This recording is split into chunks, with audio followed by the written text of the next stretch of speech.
மகாராஷ்டிர மாநிலம் நாசிக்கில் திருமணம் நிச்சயமான காதலியை பூங்காவில் வைத்து குத்தி கொலை செய்த காதலன் தானும் தூக்கிட்டு உயிரை மாய்த்து கொண்டுள்ளார்.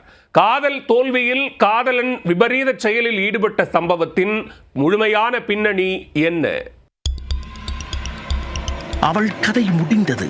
காதலியின் வருங்கால கணவனிடம் செல்போனில் இப்படி சொல்லிவிட்டு சில நிமிடங்களில் தானும் உயிரை மாய்த்து கொண்டுள்ளார் காதலன். காதல் தோல்வியில் இளைஞர் எடுத்த விபரீத முடிவால் 2 குடும்பங்களின் வாழ்க்கையே சோகத்தில் மூழ்கியுள்ளது. காதல் தோல்வியை ஏற்றுக்கொள்ள முடியாமல் பழிவாங்கும் மனநிலையுடன் காதலன் செய்த செயல் மகாராஷ்டிராவில் பெரும் அதிர்வலைகளை ஏற்படுத்தியுள்ளது. நடந்தது என்ன?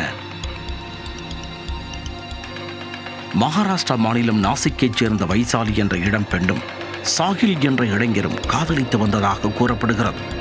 வைசாலி குடும்பத்தினர் அவருக்கு வேறு ஒருவரை திருமணம் செய்ய முடிவு செய்துள்ளனர். காதலெல்லாம் வாழ்க்கைக்கு உதவாது, நாங்கள் பார்க்கும் மாப்பிள்ளையை திருமணம் செய்து கொண்டு நல்ல வாழ்க்கையை அமைத்துக்கொள் என பெற்றோர் அறிவுறுத்தியதால் படக்கென மனமாறிய பெண் காதலன் சாகிலுடன் பேசுவதை சடக்கென தவிர்த்துள்ளார். இதனால் ஆத்திரம் அடைந்த சாகில் விசாரித்து பார்த்தபொழுது வைசாலிக்கு வேறு ஒரு மாப்பிள்ளை பார்த்திருப்பது தெரிய வந்து அதிர்ந்து போயிருக்கிறார்.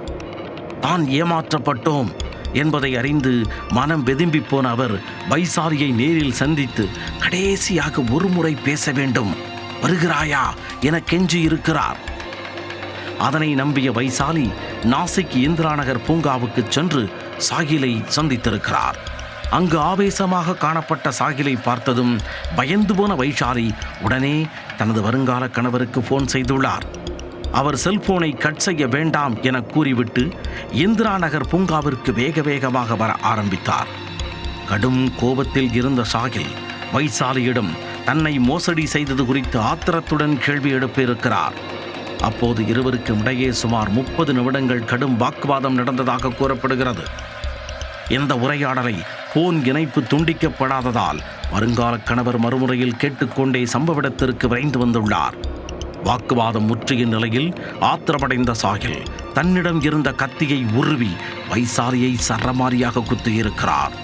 இரத்த வெள்ளத்தில் உயிருக்கு போராடிய வைசாலி சம்பவ இடத்திலேயே சரிந்து விழுந்து உயிரிழந்தார்.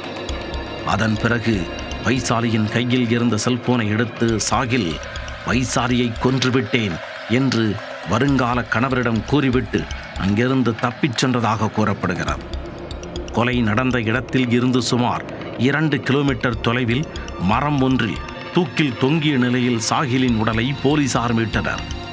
முன்னாள் காதலியை கொலை செய்துவிட்டு தன்னுடைய உயிரையும் சாகில் மாய்த்து கொண்டது விசாரணையில் தெரிய வந்துள்ளது.